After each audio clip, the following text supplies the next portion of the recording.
है उसमें, तो उसका रीजन क्या है शॉर्टफॉल का? ये कौन लड़की होगी? ठीक है, सारा हो गया कारो शेड्यूल 3। तो यही फायदा है, देखिए खुद कर रहे थे इतना और दिन से वीडियो डिटेल्स दिए। तो क्रिप्टो और sir virtual 115 116 sir crypto 115 currency में 116 crypto currency. So there is one question that I have been asked in the interview. Like, what the procedure will you perform for the going concern testing?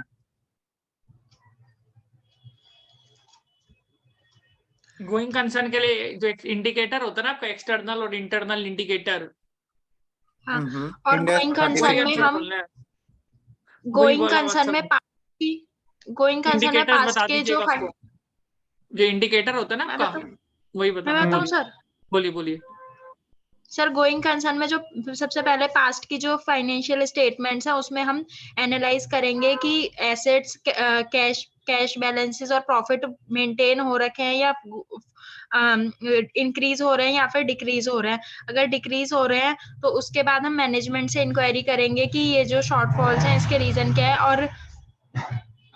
और उसका financial में future के plans क्या है management के next 2-3 years के अपने operations को चलाने के लिए और फाइनेंशियली।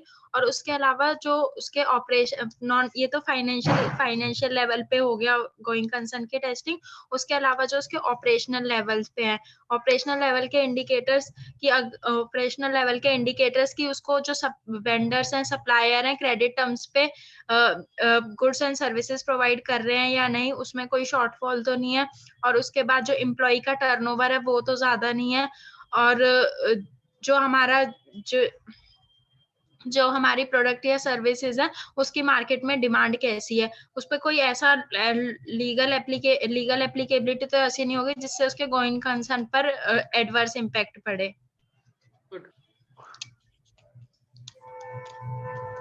मेरे हिसाब से सारा कवर हो गया। कंफर्मेशन का बता ही दिया, subsequent payment, subsequent collection check करना है, इन्वेंट्री आप देख ही लिया। इंडेस ओके, इंडेस 115 है, 116 है।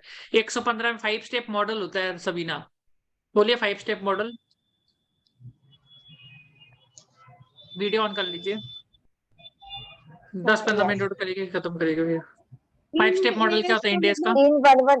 in 115 that is revenue from contract and indicator to record the revenue we have to follow the following 5 step model condition 5-step model and one is there is a contract between the supplier and a buyer and secondly we check the transaction price and secondly is the performance obligation and third is the transaction price of such performance obligation and fourth one is we have to bifurcation we have to divide the performance Allocation of transfer price.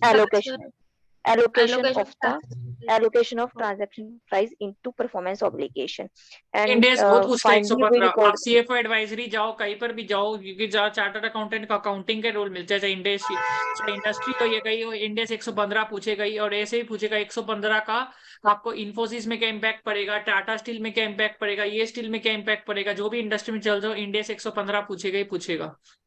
तो revenue कैसे recognise होगा? ठीक है। और तो contract, performance obligation, transaction price, allocation of transaction price and control transfer over a period of time और at a point of time. ठीक है, ये 5 पॉइंट हो गया।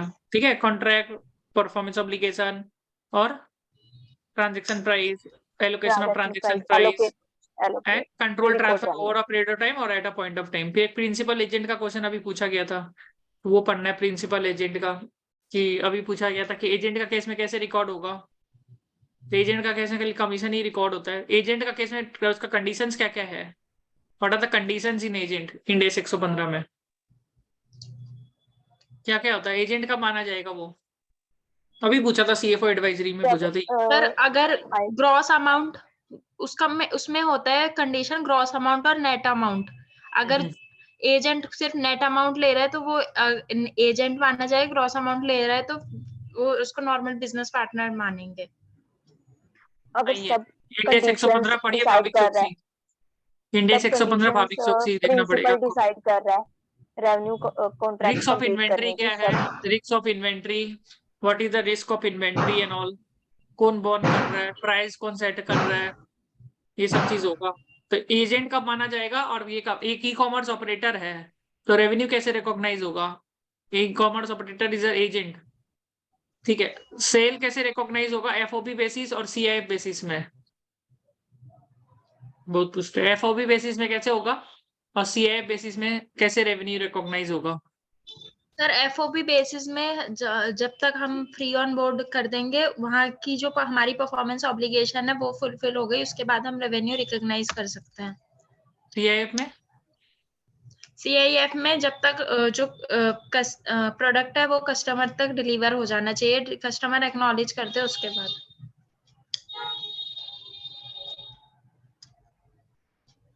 ये सभी है। इंडेक्स 115 में लीजेस पढ़िए, journal entry in the books of lessor lessee. ROU अच्छा एसेट कब क्रिएट होगा, अभी लेटेस्ट पूछा गया है। आरओयू एसेट कैसे क्रिएट होता है, क्या क्या कंपोनेंट्स है आरओयू एसेट में, क्या क्या है आरओयू एसेट में कंपोनेंट्स। आरओयू एसेट में ये जो लेसी है वो रिकॉग्नाइज करेगा आरओयू एसेट। में उसमें क्या क्या उसको कंपोनेंट्स जो होता है। उसके जो सारे लीज के पेमेंट्स हैं उसको प्रेजेंट वैल्यू पे लाके उस वैल्यू पे रिकॉग्नाइज अब करेंगे आरओयू एसेट आरओयू का एसेट। दरकार नहीं पड़ता है, when the ROU asset is not required to be disclosed in leases. Sir जब वो एसेट जो है उसके आउटफ्लो लो वैल्यू के हैं और शॉर्ट टर्म है वो 12 महीना से कम है, हाँ। लिखते जाइए सर चीज। फिर डिस्काउंट रेट क्या यूज होता है लेसी का बुक्स में, आईआरआर। लेसी का आईआरआर और लेसर का इंक्रीमेंटल बोरोइंग रेट, ये सब चीज करिए बस, और क्या चाहिए। डेफर टैक्स एसेट क्या होता है, deferred tax asset, sir, it is comparison between financials as per Ind AS and financial as tax Timing tax difference. calculation. Timing difference per in- between the tax payment as हाँ, per Income Tax Act and as per permanent difference का the example क्या है, only tax. Temporary difference का example क्या है। Permanent permanent difference ये हो गया carry forward of losses, depreciation difference ये हो गया, वो और तो टेम्परेरी डिफरेंस होता है, temporary वो टेम्परेरी डिफरेंस का होता है वो एग्जांपल्स। परमानेंट डिफरेंस का फाइन पेनल्टी डोनेशन। हाँ permanent परमानेंट डिफरेंस से आपका डीटीए क्रिएट नहीं होता है, ठीक है। तो इंडिया से एक सेशन में लेके इंडेस पकड़ेंगे तो इंडेस ही इंडेस करेंगे उसमें, समझिएगा कि इंडेस बाकी है मोटा मोटी। ये वाला इंडेस कंप्लीट करिए, भाभी चौकसी से जो बताया ना। फिर इम्पेयरमेंट होता है आपका, इम्पेयरमेंट में इम्पेयरमेंट का फॉर्मूला क्या है, सब तो गूगल ड्राइव में देखे रहेगा, आप लोग देखा ही नहीं गूगल ड्राइव का। गूगल ड्राइव का वीडियोस देखने से सब हो जाएगा, उसमें दिया है सब कुछ। सर मुझसे मेरा एक इंटरव्यू हुआ था, उसमें पूछ लिया कि पहली बार Ind AS एप्लीकेबल होगा तो लीजेस वाले उस पे क्या इम्पैक्ट पड़ेगा। तो ये मेरा आरओई भी एसेट क्रिएट होता है क्या, है सर। बोलिए।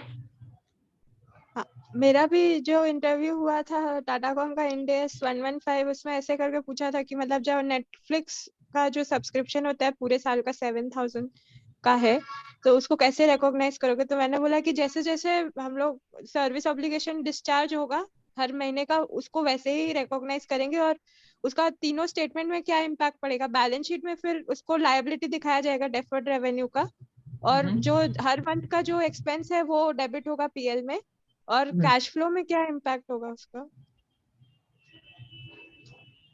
जितना आपको कैश मिला वो,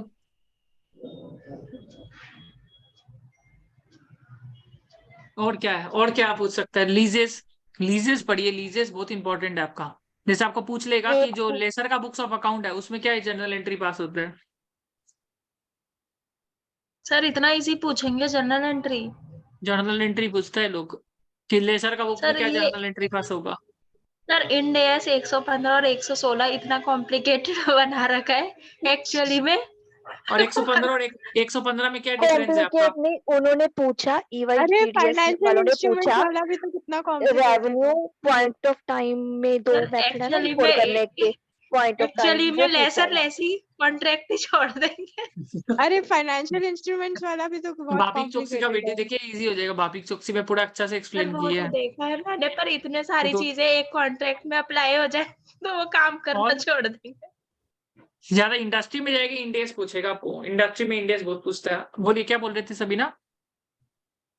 जब EY GDS का इंटरव्यू हुआ था तो मैम ने पूछा था कि जो रेवेन्यू रिकॉग्नाइज के मेथड है ना, state line point of time और एक स्टेट लाइन मेथड, वो पूछा था कि एग्जाम्पल के साथ एक्सप्लेन करो।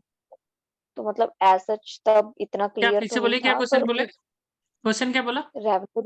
रेवेन्यू रिकॉग्नाइजेशन में जो रिकॉर्ड करने के दो मेथड होते हैं ना, पॉइंट ऑफ टाइम और स्टेट लाइन मेथड, भी ओवर द टाइम और पॉइंट ऑफ टाइम कैसे रिकॉर्ड करती हैं, उसको एग्जांपल के साथ पूछा था आगे की आगे। भापिक चोक्सी में है तो इसका। अभी हम लोग क्या कर रहे हैं, over a period of time कर रहे हैं ना, हम्म धीरे धीरे करके दे रहे हैं। टीचिंग हो गया, over a period of sir time. जैसे वो नेटफ्लिक्स वाला बताया भी नेहल एट ने, अ पॉइंट ऑफ वो टाइम आपकी सेम चाय भी ना पी लिया। चाय भी ना पी लिया फटाफट। तो समोसा सर खाया, नेटफ्लिक्स वाला खत्म कर एग्जांपल दिया। दे सकते हैं over the period of time में। हाँ, सर फिर पॉइंट ऑफ टाइम का क्या होगा? पॉइंट ऑफ टाइम चाय पी लिया आपने, खाना खा लिया, घर से दिया खा लिया, तो एट अ ठीक है सर। पॉइंट। ठीक है, तो वही चीज जो फटाफट खत्म हो जाए वही है, जो धीरे धीरे करके उसका सर्विस दिया रहता था वो हो गया। ठीक है, ये सब कंप्लीट करिए। इंडिया में ज्यादा 115 116 ही पूछेगा। 109 में आपको वही पूछेगा, एबीटीपीएल ओसीआई और अमोर्टाइज कॉस्ट कब कब रिकॉग्नाइज होता है। मेरा गूगल ड्राइव का वीडियो देखने से आधा से ज्यादा काम हो गया। वो मतलब अभी जो डाला है वो वाली पूछेगा ज्यादा करके, कि help for maternity, help for this, help for that, ये सब ही है। ठीक है, 20 क्वेश्चन अगर पूछेगा तो 20 में 15 तो जवाब दीजिए ना। 5 नहीं दे रहे उसके पीछे क्यों रोते हैं? 15 तो सही दीजिए, है ना। देख लीजिए क्या क्या कॉमन पूछा जा रहा है, वो तो पहले कंप्लीट करिए ना। That is the most important thing. अब डिफर टैक्स एसेट नहीं आता है, मटेरियलिटी नहीं आता है, एरियाज नहीं आता है, कारो नहीं आता है, शेड्यूल 3 नहीं आता है। ये सब तो कॉमन क्वेश्चन है जो हमेशा ही पूछा जा रहा है। ये सब तो आना चाहिए। आप लोगों को वो चीज जानना है जो कि अब एक बार पूछ लिया, एक ही बार पूछेगा, बार बार पूछेगा ही नहीं। तो वो क्वेश्चन को लेके रोके क्या फायदा? जो चीज कॉमन है वो पढ़िए ना। समझ रहे हैं मेरी बात को? कॉमन चीज पढ़िए कि कॉमन क्या पूछा जा रहा है। कॉमन ही कर लोगे तो हो जाएगा। यहाँ पर में articleship experience, why you want to switch your job, why you want this that, बस हो गया। ठीक है, और कोई क्वेश्चन आप लोगों का? ठीक है जी, मेरे हिसाब से अच्छा से हो ही गया। आप लोग को गूगल ड्राइव का वीडियो कंप्लीट करिए, फिर मैं नेक्स्ट टाइम देखता हूँ। कंप्लीट करिए जितना हो सके, स्ट्रॉन्ग करिए प्रिपरेशन, क्योंकि देखिए अभी करने से आपका जल्दी हो गया, नहीं तो आप लोग आज पूरा दिन बर्बाद हो जाता। राइट, पर अब इतना सारा चीज कर लिए शॉर्ट पीरियड ऑफ टाइम में, विदाउट यहाँ वहां नहीं होके। फिर मेरा कितना टाइम लॉस होता है पता है आपको? मेरा तो फिक्स टाइम है। मेरे को ये टाइम कस्टम नहीं करना है। मेरे पास इंक्वायरी भी आ गया होगा, details of this, details of this. मैंने छुट्टी ली थी सर ऑफिस से, तो थैंक यू। वो वैल्यूएबल होगी। हाँ ठीक है, कमेंट लीजिए और अच्छा से फीडबैक दीजिए ग्रुप में। बिकॉज अभी जो अभी जो इतना कर लिया ना स्टार्टिंग से लेके आ तक, अब उसको याद होगी और ये सब चीज वो बोल देगा, ऊपर कर देगा। और जो सोच रहा है ना खुद से कर लेगा, खुद से कुछ नहीं कर पाएगा वो। खुद से करने लगेगा तो पूरा सिलेबस है, याद नहीं रखता ना इंसान। हम लोग को तो एक ब्रेन दिया ना, भूल जाता है। एक बार याद करके फिर से भूल गया, फिर याद किया फिर भूल गया, फिर याद किया फिर भूल गया, याद किया भूला, याद किया भूला। ऐसे तो है ना ब्रेन। अब यहाँ पर में याद हो गया ना, भूलेगा नहीं अब जल्दी से।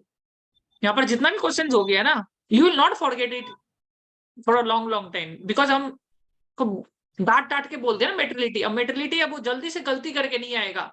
अगर एकदम बेशरम ही आदमी होगा तो मेटरलिटी में गलती करके आएगा वो। बेशर्मी का हद पार कर देगा तो मेंटलिटी, परफॉर्मेंस मेंटलिटी, ये सब में गलती करेगा। समझ रहे हैं ना? तो ये एक बार पड़ जाता है हमेशा, वीडियो देखने में और लाइव में ये फर्क पड़ेगा। तो पढ़ना पहले से जरूरी है। पढ़ेगी नहीं वैसे आ जाएगी तो भागवत लगेगा। समझ रहे ना? तो वही चीज है। ठीक है, और कोई आप लोग का क्वेश्चन होता है ना जहां पर आपने इंटरव्यू दिया कई कार्य पर, जितना भी क्वेश्चन होता है मेरे को ना मेल कर दिया करिए और मेरे को व्हाट्सएप भी कर देगा। हाँ ये क्वेश्चन है, क्योंकि क्वेश्चन तो हर जगह में अमेंडमेंट आते रहता है। हम लोग और रिसर्च कर लेंगे इस पर में और क्या क्वेश्चन पूछ रहा है। पर अभी आप लोग पढ़िए, ज्यादा से ज्यादा पढ़िए। जितना ज्यादा ज्ञान होगा उतना ही ज्यादा इजी रहेगा इंटरव्यू क्लियर करना, कोई भी लेवल का। कहीं पर इंडिया तो हर जगह ही पूछता है एकदम। ठीक है, all the best, thank you.